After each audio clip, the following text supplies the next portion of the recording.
your, as we said, your physical preparations are just as meticulous, but then the bike, the way you rode it, and the numbers, like, tell us about that, because not only is it a physical thing, but it's just like Formula One esque. Uh, Everything is down to the T. Yeah, and I think that's it. I think I can stop all this carry on now, because yeah, that's what that's the thing I'm most proud of, is the bike and the preparation and all, and that's actually been noticed. Yeah, Yeah. that's I'm actually, yeah, pretty proud of that. So thank you for noticing that. And I think that just comes down to my yeah, that's what really interests me about cycling. And I've joked for a long time that I love the preparation and the sort of marginal gains, and the, geeking out and nerding out on time trialing before the event, but I hate the actual event of time Yeah. trialing.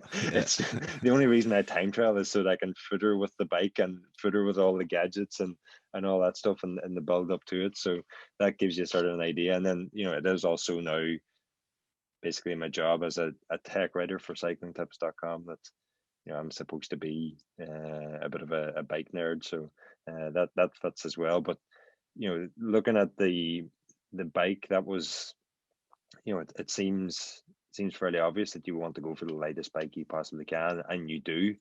But Hmm. the thing to remember is that for every ascent you do of the climb, you also have to do a descent. Hmm. Because if you climb Mount Everest, you have to get back down again. So that's part of the cycling challenge as well. That for every time you go uphill, you have to go downhill, and for every kilo you, or every, not even kilo, for every gram you take off your bike to help you going uphill, is going to hurt you going downhill. Hmm. And then couple that with the fact that the vast majority of lightweight components are less aerodynamic. Hmm. So not only have you got less weight to help you get down the hill quicker, but you've also got a less aerodynamic bike beneath you, which further slows you down. And at least in terms of distance, half the event is downhill. Um, and from the rough sort of calculations I was making, for every kilometer per hour that you can gain in your average descending speed, you would take a minute off your time. And then if you also look at the turnarounds, if you can go 1 second quicker on every turnaround, that's over a minute quicker. And if you look at the top turnaround as well, a second quicker at the top and a second quicker at the bottom, suddenly you're into 2.5 minutes that you could save there just from shaving 1 second off your turnaround time. So it's because you're doing the same stretch of road 76 times, it adds up really, really quickly. And so that was what I was focused on, was trying to get the bike as lightweight as possible, but maintaining a sort of focus on aerodynamics and the other half of the event. And that's a difficult balancing act. And Hmm. yeah, it was a lot of fun, sort of working a lot of this stuff out and coming up with new ideas. And I think quite a lot of what I did hasn't been hasn't been I wouldn't say it hasn't been seen before. It's maybe everything that I did has been seen sort of in isolation on its own, like time trial base bars on a road bike. People do that for hill climbing, but Hmm. nobody ever did it for Everesting. And um, a fairing on a bike, yeah, that's fairly common on triathlon bikes. You can't do it in UCI events, Hmm. but you can on fairings on the front of triathlon bikes are fairly common. But again, nobody had thought about doing that for an Everesting bike. And yeah, like removing all the paint to save a couple of 100 grams. I throughout the whole winter spent time moving my cleats further and further back so that I could basically move your cleats back. You're effectively extending your saddle height. Hmm. So I would have to then bring my saddle height down to get the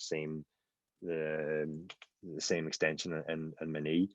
And what the goal was there was to try and what I ended up doing was getting down a full frame size. So I went from a large frame to a medium frame, just by getting that different cleat position, lower saddle height, and then could move down a frame. And yes, a smaller frame is going to be marginally lighter, but it's also going to be less frontal area as well. So, you know, that again was looking at both sides of that equation, aerodynamics and weight, and that was something that would, you know, tick both of those boxes. The smaller frame is going to be lighter and more aero. Yeah.